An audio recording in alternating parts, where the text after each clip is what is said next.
Did you ever imagine that a quiet island nation in Southeast Asia could be the next center of gravity for the modern world?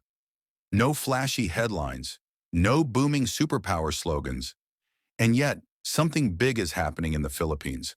And those who pay attention to the undercurrents of global change, they're already watching.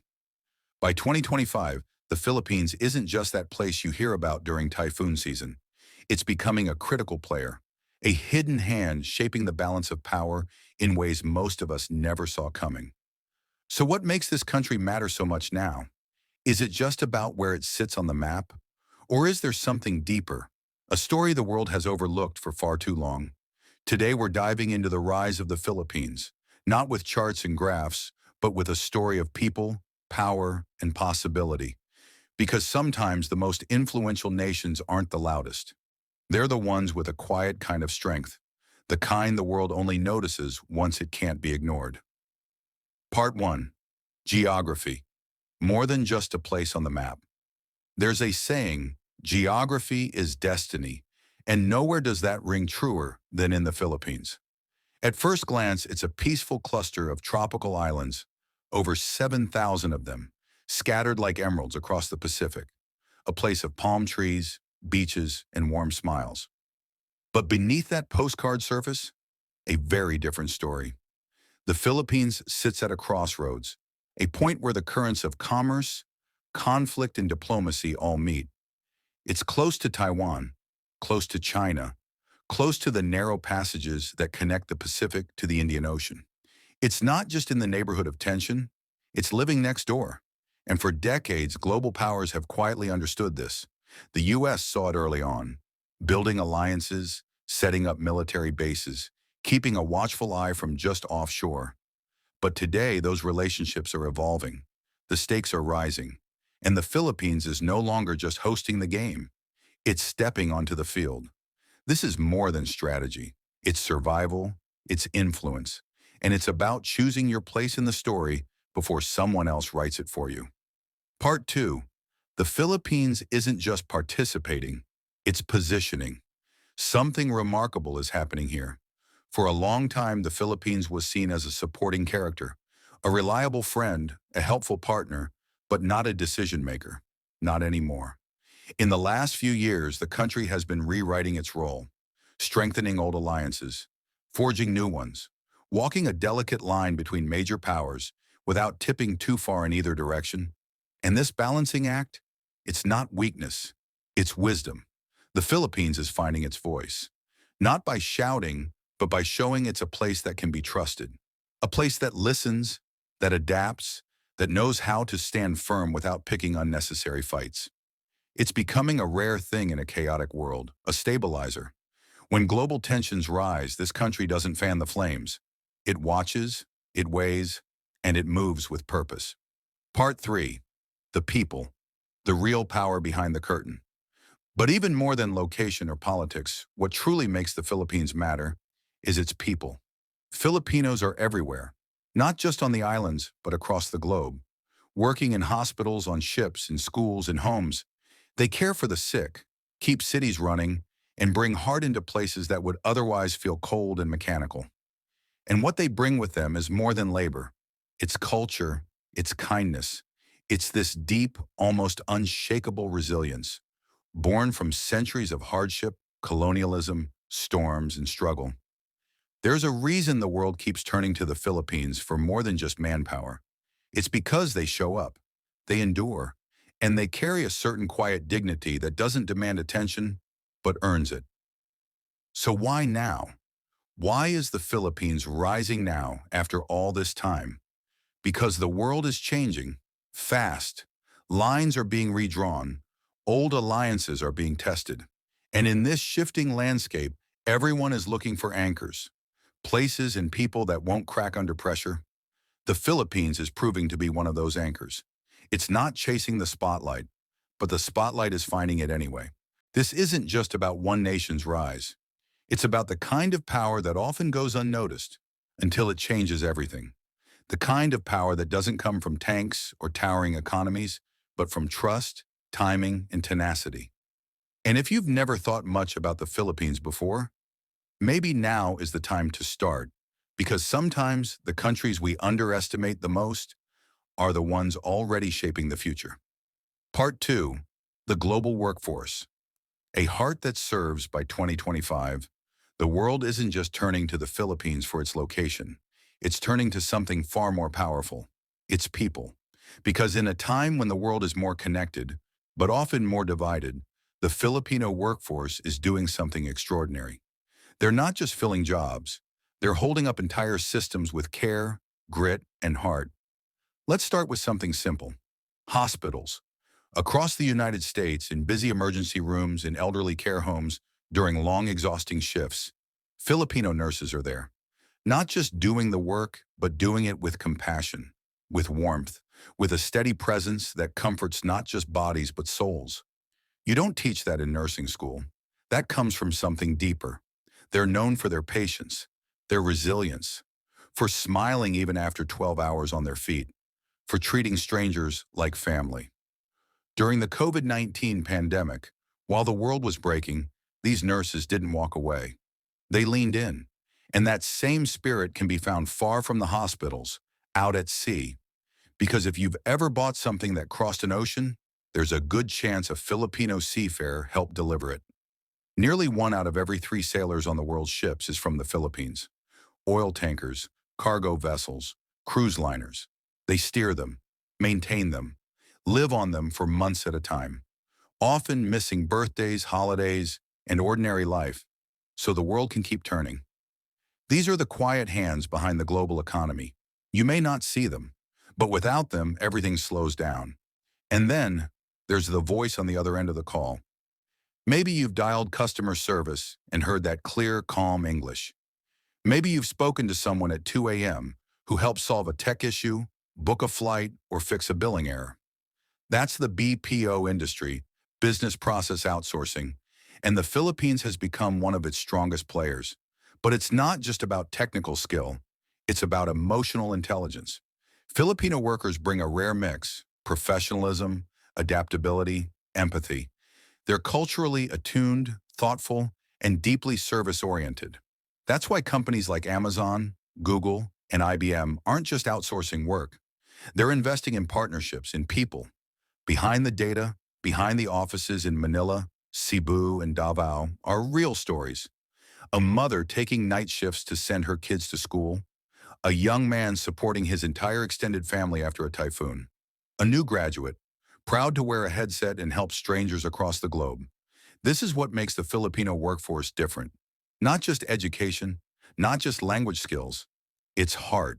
A kind of heart that doesn't ask for applause, that shows up, that keeps going, that cares, even when no one's watching.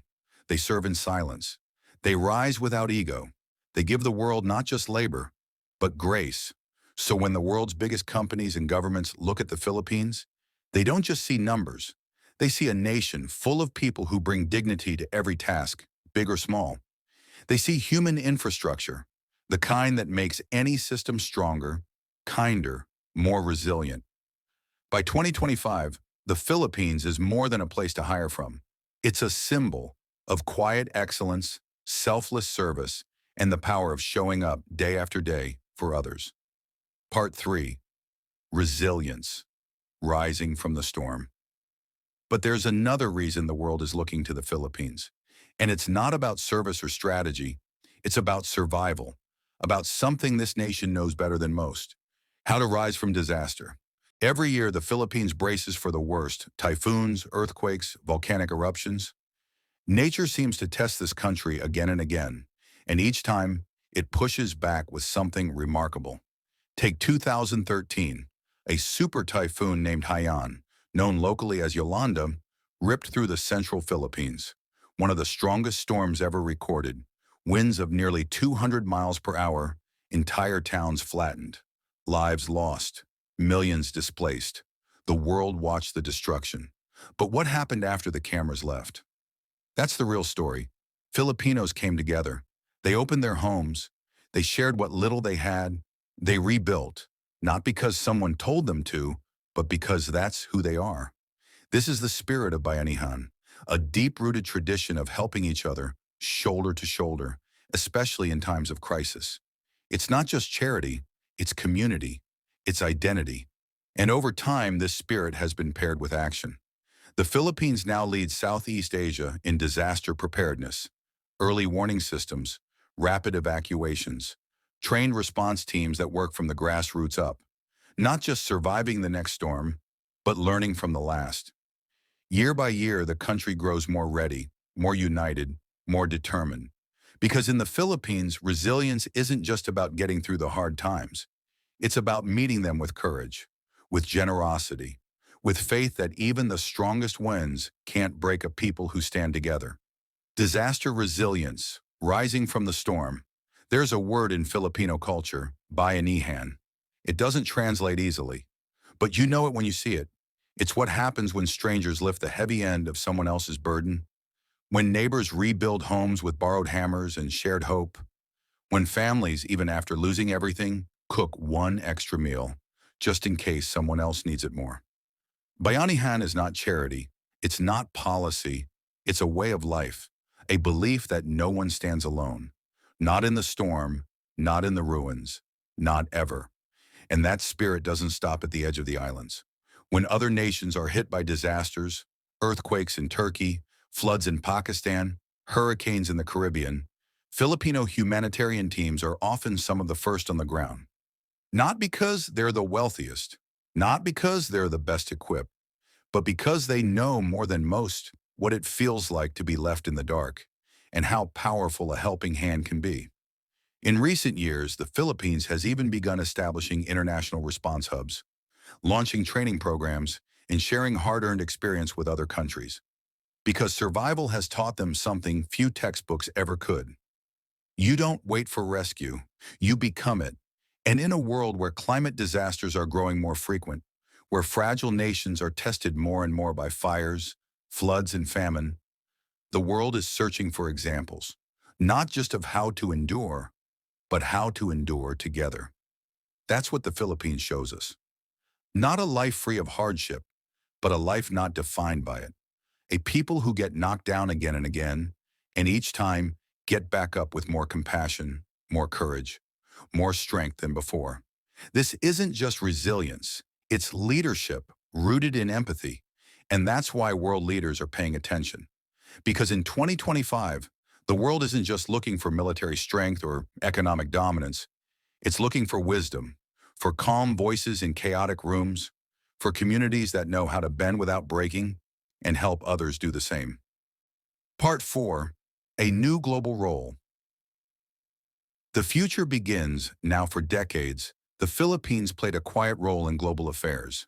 It was seen as an ally, a supporter, a warm smile in the background, while the bigger powers took the stage. But something is changing. In 2025, this archipelago of 7,000 islands isn't just showing up to the table. It's getting a seat, and people are beginning to listen. Because slowly, steadily, the Philippines has done something very few countries have managed to pull off. It's become trusted by both sides.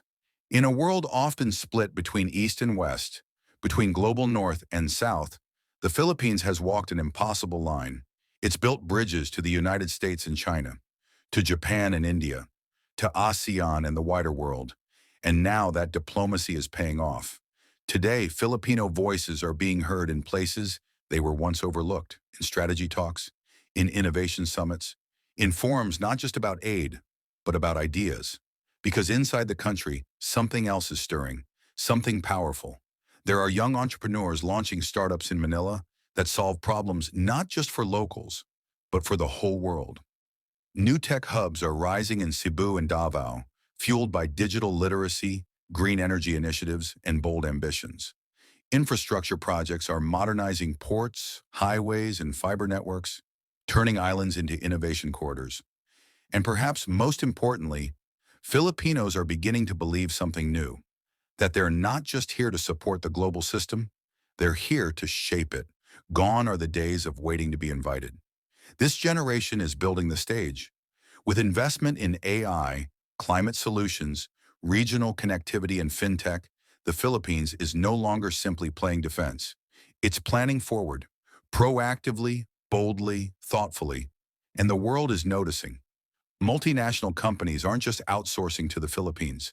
They're collaborating with it, forming long-term partnerships, launching joint ventures, seeing not just a workforce, but a well of creativity, a center of stability, a hub of opportunity. So what does this mean? For the average Filipino, it means a chance to stay home and still reach the world. It means jobs with dignity, careers with purpose, futures with possibility. It means kids who grew up hearing stories of sacrifice are now writing stories of significance. This country, once defined by what it lacked, is now stepping forward for what it offers. And it's not arrogance. It's not noise. It's readiness. A nation forged in hardship, but walking into the future with hope, with vision, and with faith. The quiet turning point. So why, in 2025, is the world suddenly paying closer attention to the Philippines? It's not just geography, though it sits at the crossroads of trade and conflict. It's not just workforce, though few are more skilled or more loyal. It's not even just resilience, though few have survived more and given more. It's something deeper.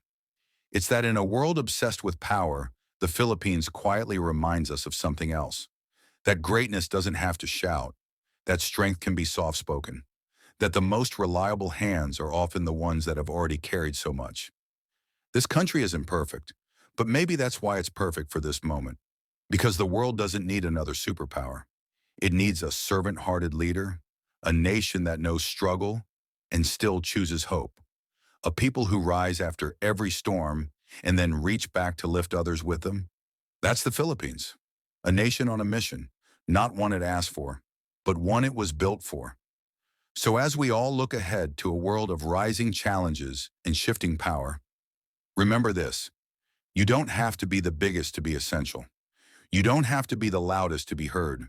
And sometimes the world's next turning point comes from a place no one expected, but a place that's been ready all along. Hello, my dear friend. If you enjoyed this journey through prophecy and mystery, hit like, share your thoughts in the comments, and subscribe to Bible Unicorn, where ancient truth meets divine discovery.